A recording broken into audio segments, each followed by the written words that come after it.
OnePlus Nord 5 है मेरे पास और मैं आपको इसका रिव्यू बताता हूँ क्योंकि मैंने इतना यूज़ कर लिया है जिसके बाद मैं आपको इसका रिव्यू दे सकता हूँ। OnePlus Nord 5 रिसेंटली लॉन्च हुआ है और पिछले बार के मुकाबले डिज़ाइन में भी कुछ अपग्रेड आपको देखने को मिलेंगे। अपग्रेड या डाउनग्रेड कुछ भी कहें, ऑल मेटल से कंपनी अब आ गई है ग्लास पे और ग्लास डिज़ाइन है, स्लिपरी है, आपको केस भी मिल जाता है। थैंकफुली कंपनी देती है केस तो उसके साथ प्रॉब्लम नहीं होगी। कैमरा मॉड्यूल से मुझे पर्सनली थोड़ी सी दिक्कत है क्योंकि कैमरा मॉड्यूल जितना बड़ा है उस हिसाब से इतने कैमरे हैं नहीं। 3 कैमरे होने चाहिए थे, अगर कंपनी देती 3 कैमरे तो बेटर होता, बट 2 कैमरे और एक फ्लैश लाइट है। मैं आपको एग्जांपल दिखाता हूँ। ये है OnePlus Nord CE नया वाला। इसमें क्या आप देख पा रहे हो कि जो कैमरा मॉड्यूल है इसमें 2 ही कैमरे हैं, लेकिन कैमरा मॉड्यूल छोटा है तो कंपनी यहाँ भी वो काम कर सकती थी। यहाँ पे फ्लैश लाइट अगर दे देती तो मुझे लगता है कि वो ज़्यादा बेटर होता, बट स्टिल सेल्फी के लिए आपको इसमें 50 मेगापिक्सल का कैमरा मिलता है। Selfie centric phone, battery centric phone, वो कैसे? क्योंकि इसकी बैटरी 6800 mAh की है, ऑलमोस्ट 7000 mAh, उससे 200 mAh कम। तो बैटरी के हिसाब से काफ़ी अच्छा रहने वाला है। लेकिन उससे पहले मैं बात कर लेता हूँ ओवरऑल डिज़ाइन की, जो कि पूरा कंप्लीट अभी नहीं हुआ था।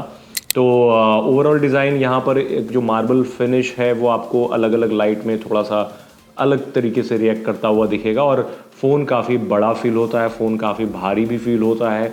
फ्रंट में जो आप डिस्प्ले देख रहे हैं वो ओलेड पैनल है। इसके साथ आपको 144 हर्ट्ज की रिफ्रेश रेट मिलता है। तो 120 हर्ट्ज जो स्टैंडर्ड है आजकल जो मिड प्रीमियम और फ्लैगशिप फ़ोन्स में, इसमें 144 हर्ट्ज मिलता है। तो इससे फ़ायदा ये होगा कि आप अगर गेमिंग कर रहे हैं तो उसमें आपको थोड़ा कम लैग फील होगा, फास्ट फील होगा। नॉर्मल स्क्रॉलिंग भी काफ़ी फास्ट फील होता है अगर 144 हर्ट्ज होता है तो। स्टिल 120 जो है रिफ्रेश रेट वो इनफ है।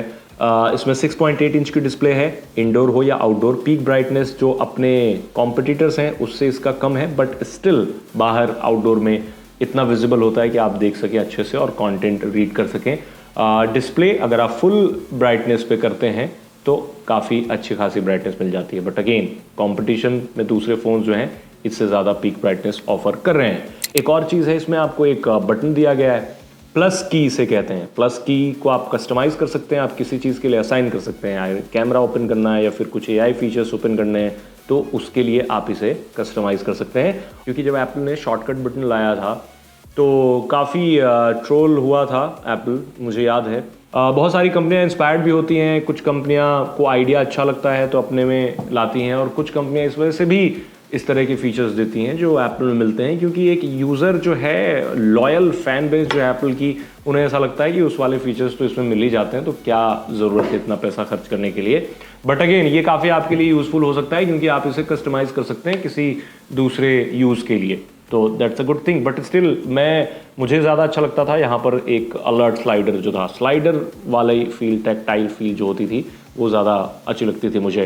कैमरा क्वालिटी का जहाँ तक सवाल है तो जो रियर कैमरा है वो काफ़ी एक्यूरेट कलर कैप्चर करता है, अच्छी खासी लाइट भी कैप्चर कर लेता है। सेंसर कमाल का इसका, और अगर आप आउटडोर या फिर इंडोर फोटोग्राफी करते हैं तो आउटपुट आपको बहुत अच्छा मिलता है, इतना अच्छा मिलता है लाइक सोशल मीडिया फ्रेंडली। आप कहीं पर अपलोड करेंगे तो आपको काफ़ी कॉम्प्लीमेंट्स मिलेंगे कि वाह क्या अच्छी फ़ोटो है। लेकिन अब अगर आप देखें, एक नॉर्मल ऐसे ही मैंने फ़ोटो क्लिक करी है, एक ग्लोब है, अब इसको देखेंगे आप, इसका कलर जो है वो बहुत ज़्यादा इन्हेंस दिख रहा है। ऐसा लग रहा है कि कुछ इसमें कलर करेक्शन किया गया है, कुछ एडिटिंग की गई है, बट द फैक्ट इज़ कि कोई एडिटिंग नहीं है, नॉर्मल मोड पे इसे कैप्चर किया गया है। अब मैं रियल दिखाता हूँ, रियल में ये ऐसा लगता है, मतलब अगर आप अच्छी लाइटिंग में भी इसे रखो, जो कि मैं अभी हूँ, अब ये देखने में और इसको देखने में आपको काफ़ी, और दूसरे कैमरे से अगर आप फोटो क्लिक करोगे, हालांकि एक चीज़ आप ध्यान में रखेंगे, 50,000 या 1 लाख रुपए वाला फ़ोन है, नॉर्ड सीरीज़ है। नॉर्ड सीरीज़ एक मिड रेंज सेगमेंट के फ़ोन बनाता है। OnePlus नॉर्ड सीरीज़ के तहत एक मिड रेंज सेगमेंट के फ़ोन बनाता है, तो ये 31-32 हज़ार रुपये में आपको मिल जाएगा।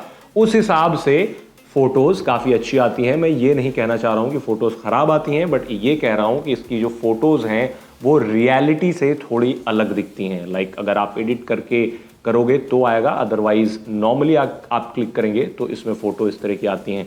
अब आप एडिट करके इसे जो भी चाहे कर सकते हैं, बट सेल्फी कैमरा में गेम बदल जाता है क्योंकि 50 मेगापिक्सल का सेल्फी कैमरा जो दिया गया है वो काफ़ी असली जैसी शॉट क्लिक करता है। मतलब आपको सेल्फी के लिए अगर कोई फ़ोन चाहिए, हालांकि इसमें भी कई सारे ऑप्शंस हैं कलर करेक्शन का या फिर कई सारे फिल्टर्स दिए गए हैं और फिल्टर्स काफ़ी अच्छे हैं, like they are very sophisticated and easy to use, और यूज़ करने के बाद ऐसा भी नहीं लगता कि आप स्नैपचैट का कोई फिल्टर यूज़ कर रहे हैं। तो ये काम कंपनी ने अच्छा किया है। दूसरी चीज़, मल्टीटास्किंग के लिए भी इसमें बहुत सारी चीज़ें हैं क्योंकि फ़ोन थोड़ा वाइड है और फ़ोन थोड़ा टॉल है। फॉर एग्जाम्पल ये सैमसंग का फ्लिप 7 है और इसका अगर आप देखें तो ये ऑलमोस्ट सेम है, मतलब अगर आप सीधा रख के देखें तो ये फोल्ड 7 से भी ज़्यादा टॉल लगता है, हालांकि ये वाइड भी ज़्यादा है और इसकी बैटरी भी ज़्यादा है।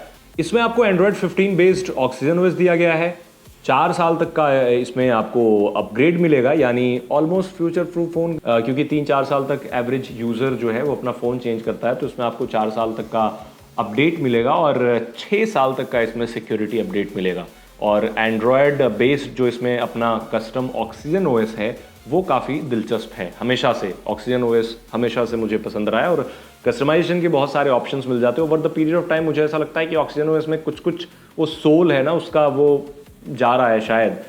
कलर ओएस दूसरे कंट्रीज़ में कंपनी ने देना शुरू कर दिया, बट थैंकफुल इंडिया में ऐसा नहीं है। और जो इसके नेटिव मल्टीटास्क फीचर हैं, लाइक आप यहाँ से स्लाइड करके ऐप्स ओपन कर सकते हैं, ऐप ओपन करके भी मल्टीटास्क कर सकते हैं, 2 विंडो ओपन कर सकते हैं। इस फ़ोन में आपको स्नैपड्रैगन का नया प्रोसेसर नहीं मिलता है, 8s Gen 3 मिलता है। इसके राइवल फ़ोन जो है उसमें स्नैपड्रैगन 8s Gen 4 आ चुका है, तो इसमें थोड़ा सा ये पीछे है। अब बेंचमार्क में जितनी सारी आप टेस्टिंग कर लें, जो कर लें, तो उसमें ये फ़ोन थोड़ा पीछे होगा बिकॉज इस प्रोसेसर की वजह से। बहुत सारे ऐप्स ओपन करके मल्टीटास्किंग करी, बहुत जो एआई वाले ऐप्स होते हैं जो रिसर्च करते हैं, डीप रिसर्च करते हैं, क्योंकि आजकल मैं नोटिस कर रहा हूँ कि जब से डीप रिसर्च ज़्यादा लंबे होने लगे, आधे आधे घंटे के डीप रिसर्च होने लगे, तो फ़ोन ज़्यादा गर्म भी हो रहे हैं। और इस फ़ोन में भी लगातार मैंने कई सारी चीज़ें यूज़ करी, एआई के बहुत सारे ऐप्स यूज़ किए और गेम ट्राई किया, तो उसमें मुझे कोई ख़ास प्रॉब्लम देखने को नहीं मिली। बट अगेन नया प्रोसेसर होता तो जाहिर सी बात है अच्छी बात होती, बट इस प्रोसेसर में ही आपको संतोष करना पड़ेगा। और फ़ोन का अल्ट्रा वाइड कैमरा उतना ज़्यादा इंप्रेसिव नहीं है जितना मैं एक्सपेक्ट कर रहा था। 8 मेगापिक्सल का अल्ट्रा वाइड लेंस है और मेन कैमरा 50 मेगापिक्सल का है। और जैसा शुरू में मैंने आपको बताया था कि इसकी बैटरी 6800 mAh की है, ऑलमोस्ट 7000 mAh, 200 mAh कम उससे, और 80 वॉट का इसमें फास्ट चार्ज सपोर्ट मिलता है। फ़ोन जल्दी चार्ज हो जाता है, उतना फास्ट नहीं, 100 वॉट जल्दी चार्ज हो जाता है, बट चूंकि बैटरी भी बड़ी है और 80 वॉट है तो आपको चार्ज करने में थोड़ा टाइम लगेगा, लेकिन बैकअप आपको लंबा मिलेगा। 2 दिन का बैकअप मिलेगा अगर आप एवरेज यूज़र हैं। मॉडरेट भी यूज़ करते हैं तो चलेगा। चूंकि इसकी डिस्प्ले बड़ी है इस वजह से मैं ये नहीं कह सकता कि बहुत ज़्यादा बिल्कुल बीस्ट मोड है बैटरी को लेकर के, ऐसा नहीं है। डिस्प्ले बड़ी है, आप फ़ोन यूज़ करते हैं और 144 में ही रखना चाहेंगे ज़्यादातर टाइम, बिकॉज आपने पैसे दे करके फ़ोन लिए और फास्ट फील करना आपकी रिस्पॉन्सिबिलिटी, नो रिस्पॉन्सिबिलिटी नहीं, आपका हक है।